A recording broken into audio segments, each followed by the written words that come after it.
and welcome to an absolutely gorgeous evening here in the Lowveld of South Africa, and it is time for the latest episode of Animal World Live with me, Brent Smith, and we are incredibly excited to be talking all things painted dog, painted wolf, African wild dog with Grant Beverley tonight.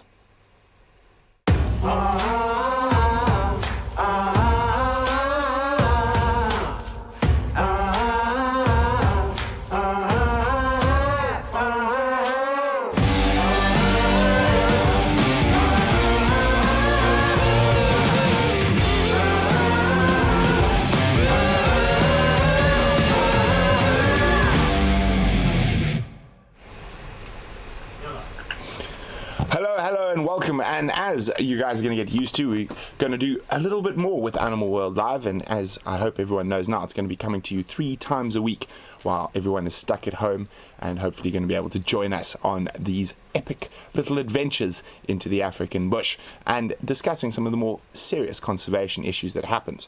So with the new format, the first thing we're going to do on Animal World Live is an catch-up with Brian. Come here, Brian. Let me torture you some more. Let me make space for the tall Brian. Hello, everybody. So there we go. It's a Brian update quickly. So, of course, for those of you who might be new and joining us, Brian is our intern who wants to go live and work in the bush. So he's learning all facets of what we do here at paintedDog.tv, from the animals to the tech to the camera. Absolutely. I'm a man of many trades at the moment. Yes. Basically, he's our slave, but that's why we love him. Okay, so Brian, what have you been up to this week? So this week we were tracking lions every morning, and some mornings were pretty unsuccessful. However, yesterday morning and yesterday afternoon, we got hold of the females and their cubs, and it turned out to be quite a productive week. I've also been doing the Scientific Names Explained, which will be coming to you very soon, hopefully. Brian has taken that over as part of his training, so he's going to be teaching you all about the ancient Greek and Latin that makes up the wonderful scientific names of the animals we see. Yeah, as Brent said, lots of Greek, lots of Latin, lots of things to remember, lots of things to go over, but at the same time, it's extremely interesting. I've learned so much in the past couple of days just with researching these scientific names, and hopefully I give you, the viewers, some amazing content as well.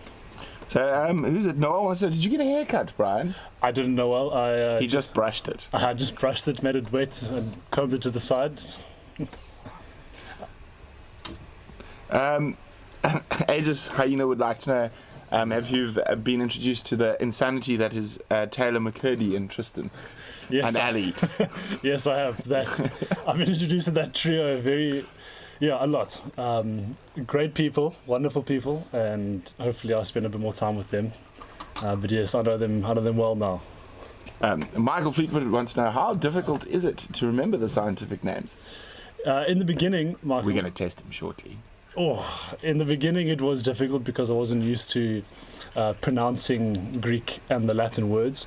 But as with life, the more you do it, the better you get. So at the end of the day, I got it pretty waxed, I think. So what is the scientific name for a bushbuck? Tragelaphus scriptus. Well done, Brian. So we're very excited to see the scientific names come out with Brian. And we're going to be back out filming again next week. So before we go on to the next thing, we've got one more question for Brian. Yes. And someone was asking, are you single? Now, this is the second time he's been asked this question while out on camera. The answer is yes, ladies, but stay away. He's got work to do. Okay, on that note, we're going to go across to some of the highlights from our live cams over the last few days.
I see some of you are a bit worried about social distancing and whatnot. Unfortunately, well, the dog den, which is Zander, Wium, Brian, and myself, we live together.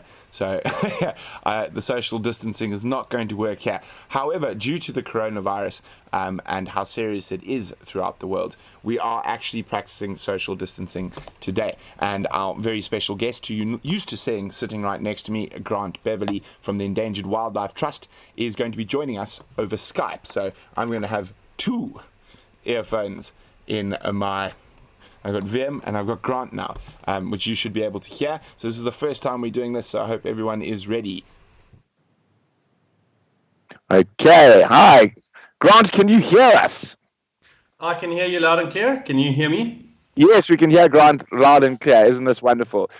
So we've got Grant joining us from his house, which is actually just over there, behind me somewhere, not too far away. So I did see there were some questions for Grant early on, and the first one is from Shamsung. Because it's the... Yes, I need to do this. Oh, there we go. Is that better? Okay, everyone is happy. Okay, so then I'm going to move this so I'm not looking away the whole time. Okay, so the first question is from Shamsun, and she would like to know, Grant, directly to you, what challenges are faced when trying to reintroduce populations of wild dogs to other parts of Africa outside of South Africa. Many of us think of Africa as a place, not as a vast area with a number of different countries and different rules. So firstly, one of the main challenges is because of different countries is the different laws between countries, and the different permitting procedures when taking animals across an international border. So that's probably the first challenge, and then just the logistics around the distance between the countries in Africa. So Endangered Wildlife Trust's focus with the wild dog or the painted dog range expansion is only really focused in Southern Africa for the last couple of years, with a plan to expand, but it does make it more than logistically challenging. And of course, all the viewers know about the initial plan with the Melita Pack to take them to Gorongosa. And as a result of those logistical challenges, we worked on our feet and the introduction happened, or the release happened onto Reedspray. So certainly there are major logistical challenges, and then obviously just the different legal issues or differences between countries is always a challenge. Yeah, thanks so much, Grant. Yeah, so you got to realize, and I know every time I get Grant on here, I keep going on about this, how absolutely amazing it is that South Africa is the only country in Africa, thanks to the hard work of the Endangered Wildlife Trust, that has growing wild dog and cheetah populations. So just remember that, and hopefully in the future they are going to be able to really expand that into the rest of Southern Africa and hopefully the rest of Africa later. Michael Fleetwood for you, Grant. Is there some sort of database or system that helps you monitor the genetics of the populations you relocate?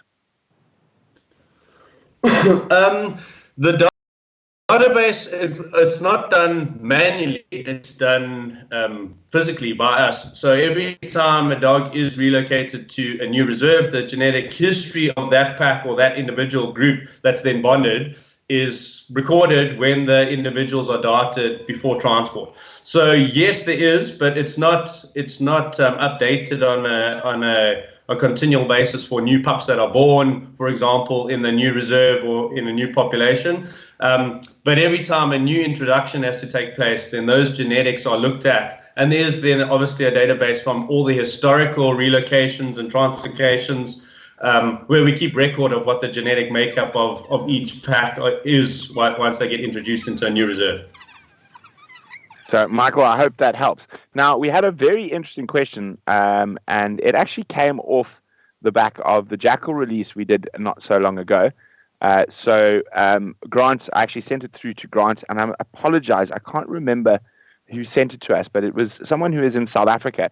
Now, of course, rabies affects and distemper affect not only wild dogs and jackals, and there was the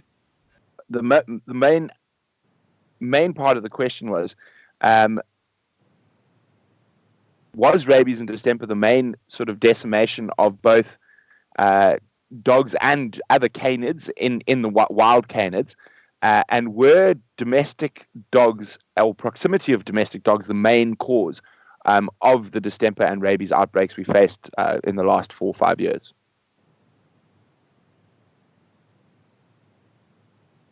You got me, Grant? Yes. Okay. So, firstly, obviously, I'm not a veterinarian. I am a conservationist that worked with veterinarians on the disease risk and threats to wild dogs in particular, and then also looking at how it spread amongst reserves or populations within the greater Kruger area in particular. And the viewers all know about the rabies outbreak in the Hoedspruit area in 2015 and the canine distemper outbreak in Kruger in 2016.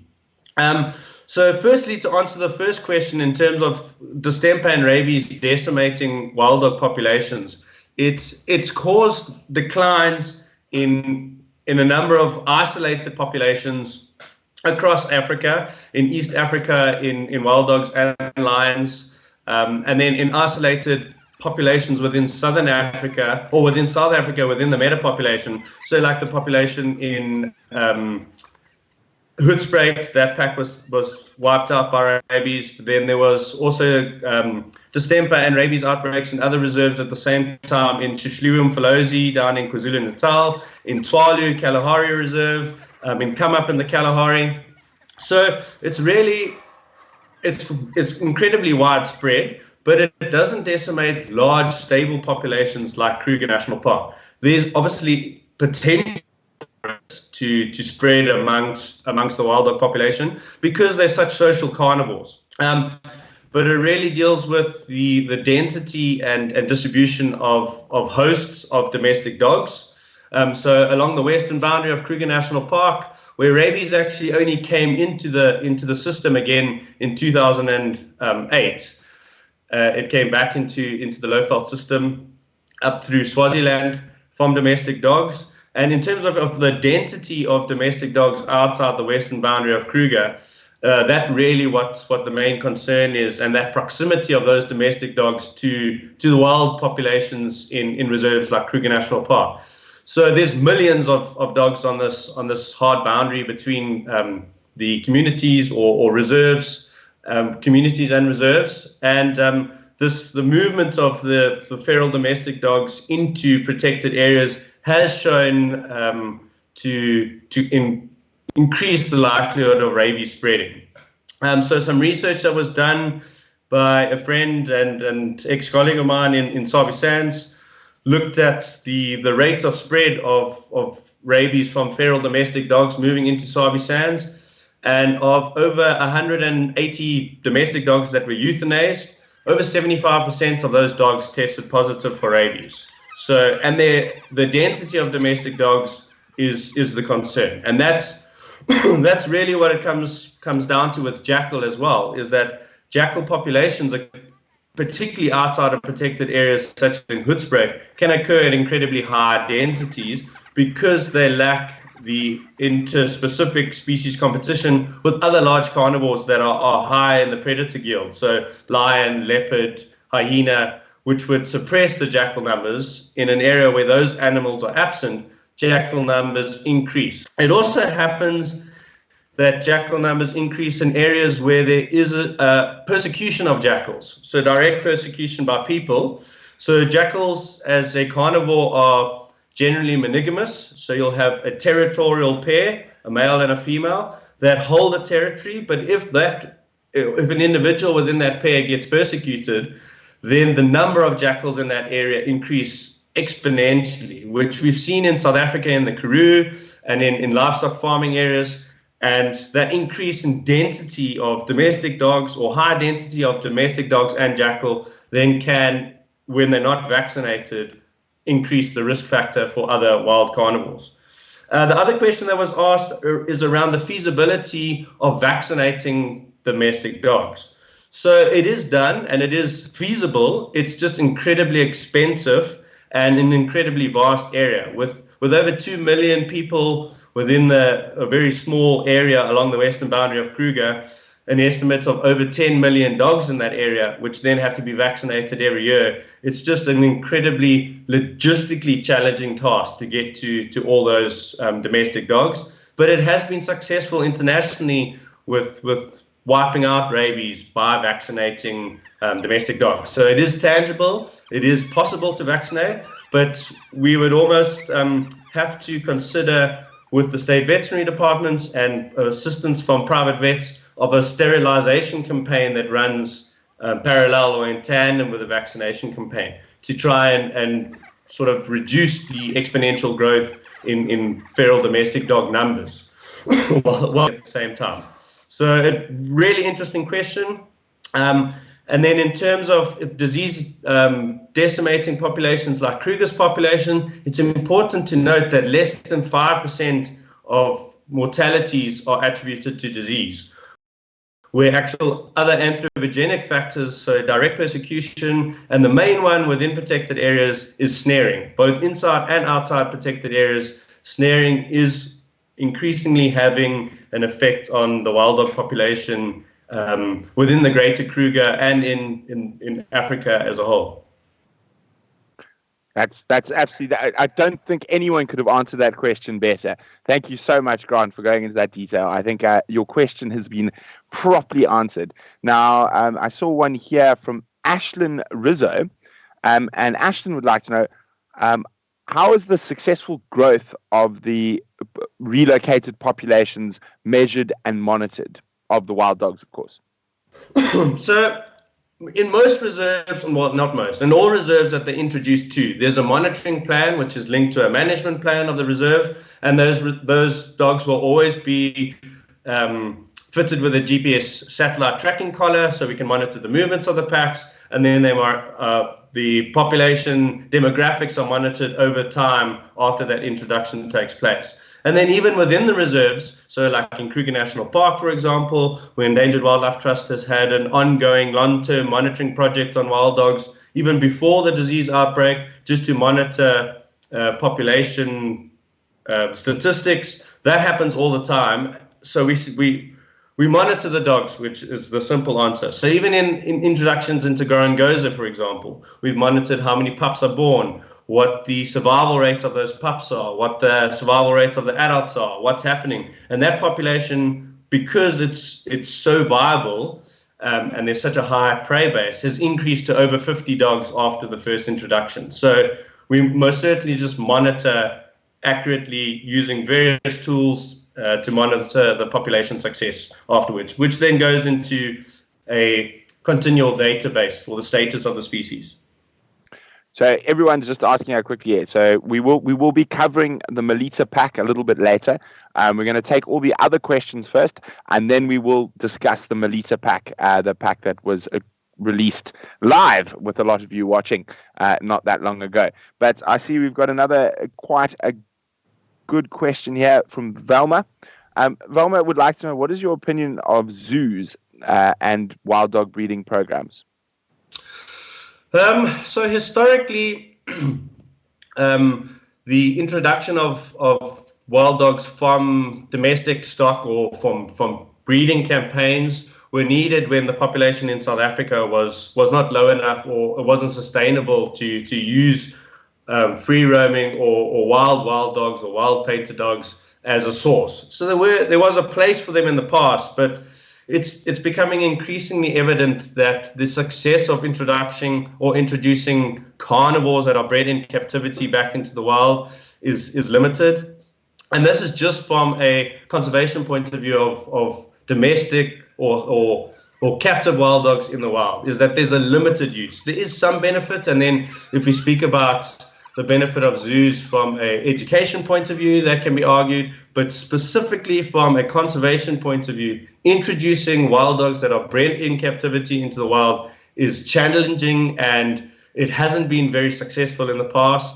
And the fact that now the sort of formula that Wild Dog Advisory Group and Endangered Wildlife Trust follow, with this meta-population approach of sourcing animals from a number of reserves across South Africa, that are wild. They function as a free roaming population. They hunt. They do everything that a wild animal is supposed to do, is far more successful than utilizing individuals from zoos.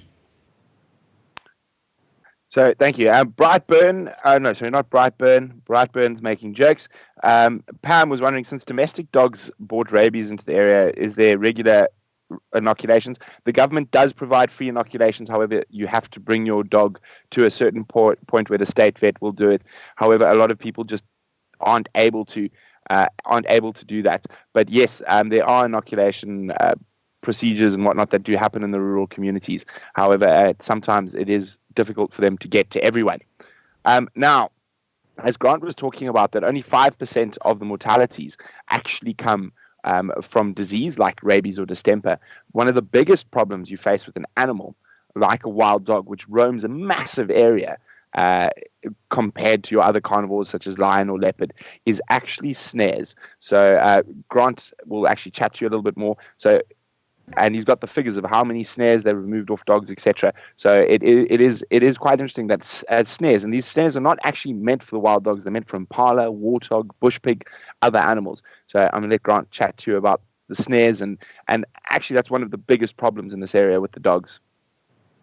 Yeah, so as Brent mentioned, because wild dogs are so wide-ranging, and we know from the Melita Pack and the introduction, and then moving outside of protected areas, particularly in the Hoedspruit area, which is where my main focus is at the moment, with 5 different groups of dogs roaming around the greater Hoedspruit area, they do come into contact with snares that, as Brent mentions, are not set for them, but because they're particularly wide-ranging, moving outside of protected areas, they are vulnerable to being caught in snares. So just since 2010, when we started our long-term monitoring project in Greater Kruger, over 55 snares have been removed from wild dogs. So that's not only that's not all the wild dogs that have been caught in snares that haven't been found, or individuals that have not been able to be darted. That's 55 individuals where there's been intervention since 2010.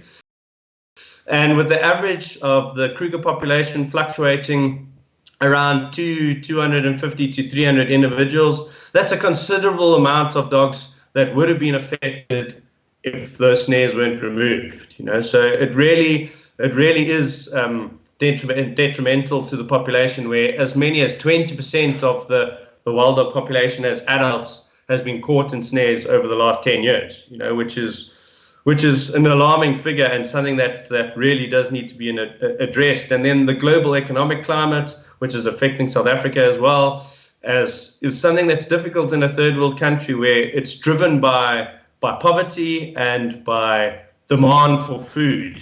So it's not a form of poaching that's directly targeted at wild dogs. Wild dogs are innocent bycatch of the bushmeat trade, and it really is a challenging sort of environment for conservationists to work in, and then an environment for the wild dogs as well.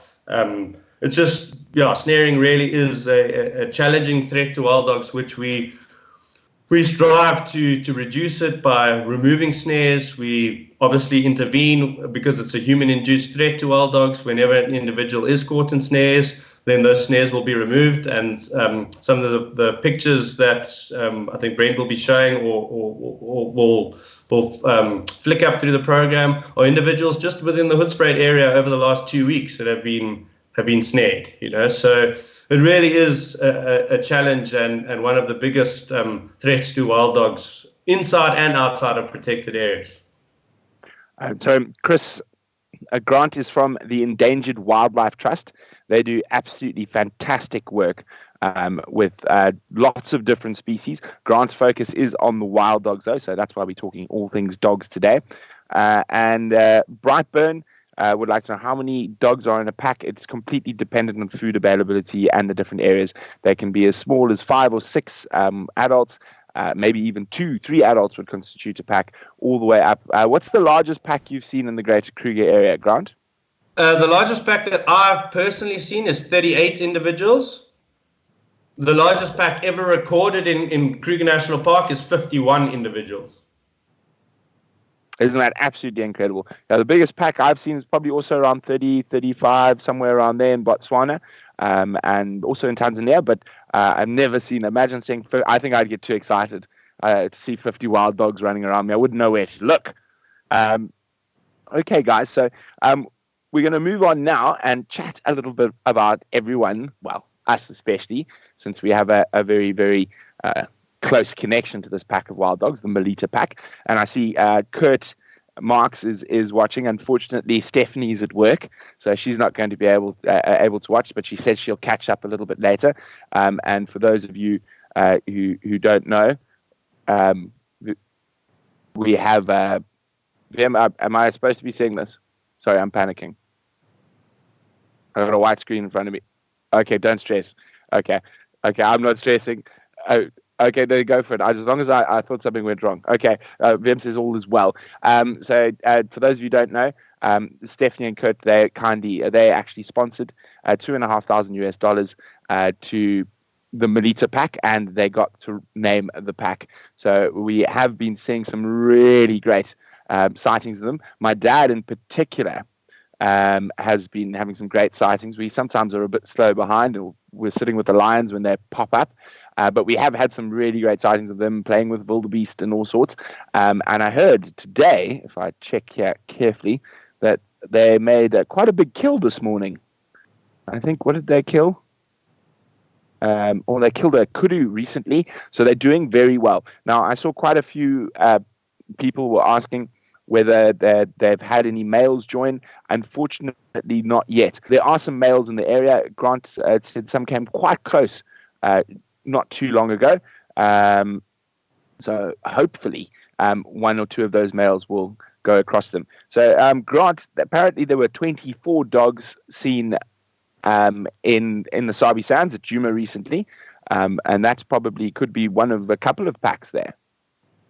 Yeah, so it's actually a pack from slightly further north, northeast, so into Kruger, that moved across into Djuma, and then a little bit further north into Manyeleti.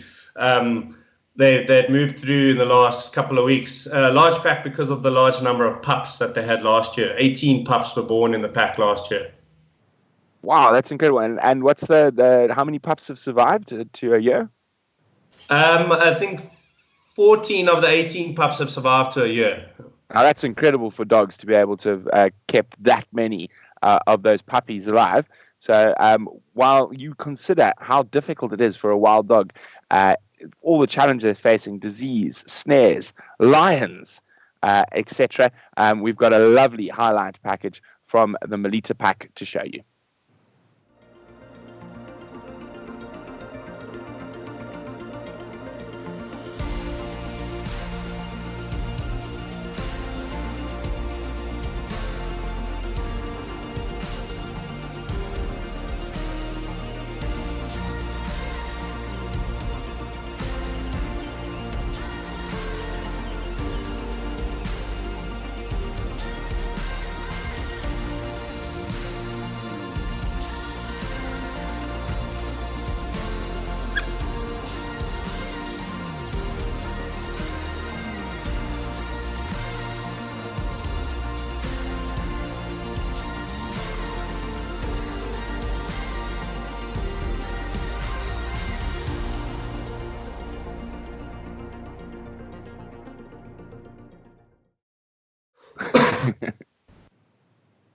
Okay, we are back. Wasn't that wonderful to see the Melita Pack in all their glory about and causing havoc with wildebeest? But they have been very successful. And one thing that's really, really great is that they haven't left the protected area of the Rietsbraet yet.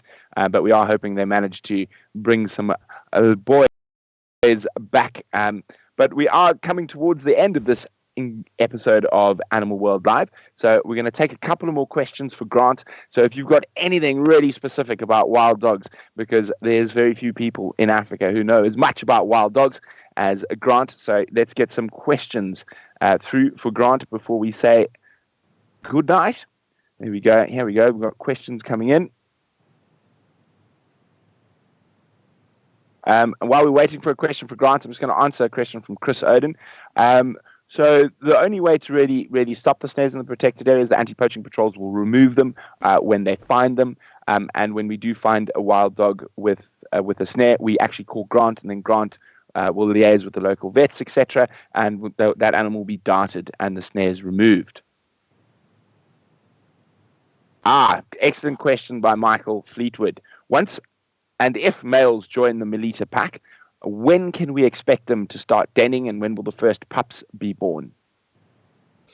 So in terms of the planning for the releasing of them with the time frames in mind, so wild dogs in South Africa are seasonal breeders. So they start mating in around late November, and the mating lasts generally up until the end of March. And then denning season starts then towards June, July, August would be the core of the denning season. So if they start mating, or if males arrive now before June, then they would den already in June. If they only arrive after June, in all likelihood they will only den again next year, or late in the year. There has been cases with newly formed packs in South Africa that they form during the denning or the traditional denning period, and then they'll den later, so in August, September, October. So those are the two possibilities, but we are still hoping that males will join up with the females in the next month or so, so that they can den during June, July, August. And then we've got one for Grant here from Shamson. And Shamson would like to know, are there any volunteer opportunities with the Endangered Wildlife Trust? There are, but not with particular projects. So if you go onto the Endangered Wildlife Trust website, so ewt.org.za, there are volunteer opportunities there. It is something that Endangered Wildlife Trust is looking into expanding on, particularly within the carnivore conservation program. There are just unfortunately some logistical constraints with regards to accommodation when we are staying out in the sticks in the bush, those sort of logistical constraints. And that's why the volunteer stuff is generally around our head offices, which are based in Johannesburg. Okay, so we've also got a couple of more questions here.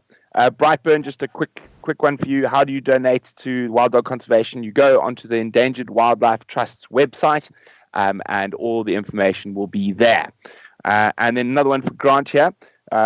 What kind of habitat terrain do wild dogs best prefer?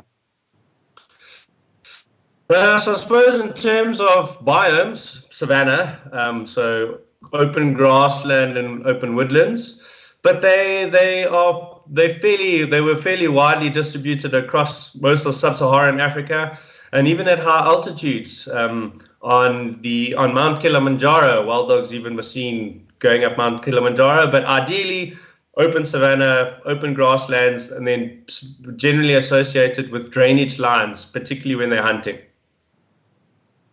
Okay, and then and Nancy says, well, I'll tell you, the pack color, the pack color is different from other packs. Yes, just like human beings, cheetah, leopard, each individual wild dog is completely different. So yes, you will have different color variations. Okay, we're going to take one last question for Grant. I've lost it now. Of course I have, because I'm a nana. Where has it gone now? It's from Dov. How many members of the pack have collars? Of the Melita Pack? Of the Melita Pack, yes. Just one individual, the one adult female. And she was the alpha, I think. Follow on. No, she's not the alpha. So we don't like putting collars on alpha females, because when they get pregnant, they put on weight. And they also go underground into the den underground for a couple of weeks, and then you can't see where the pack is. So we don't put collars on the alpha female, and then obviously we can't put collars on any of the pups that are with them, because they've still got a lot of growing to do over the next 2 years. So you only put collars on adult dogs. So there we go. That's something I actually hadn't thought of. So when you see a collar on a wild dog, it is never on one of the alpha pair. Now, okay, Grant, thank you so much for joining us. We're gonna say goodnight to you, and thank you to everyone else for getting Grant all those questions. And we're gonna pop across to the main camera now, so I can take this out. Are we good, Vim? Okay, thank you so much for joining us on this Friday night edition of Animal World Live with Brent Smith. That's me. I'm so clever, I can say my own name. I just want to thank all our patrons and our supporters on YouTube. We really appreciate every little thumbs up, donation and patronage that you do give. The more you help us, the more we can bring to you. Now, of course, we're very excited that we are able to bring you more content, and especially at this time where everyone is forced to be home. So hopefully we can bring you a little bit of joy with a lot of Africa. And again, a very, very big thank you to all the health workers out there in the world on the forefront of battling this disease, this pandemic, and putting themselves at risk so the rest of us can be safe. So everyone out there, please be safe, and don't forget to go check out our Teespring stores and all the other things, all the other fun things from Painted Dog TV. And remember, on Monday there will be another episode of Animal World Live. But for tonight, it's been great, and a big thank you again to Grant and an amazing work that the Endangered Wildlife Trust is doing, and we'll catch you on Monday.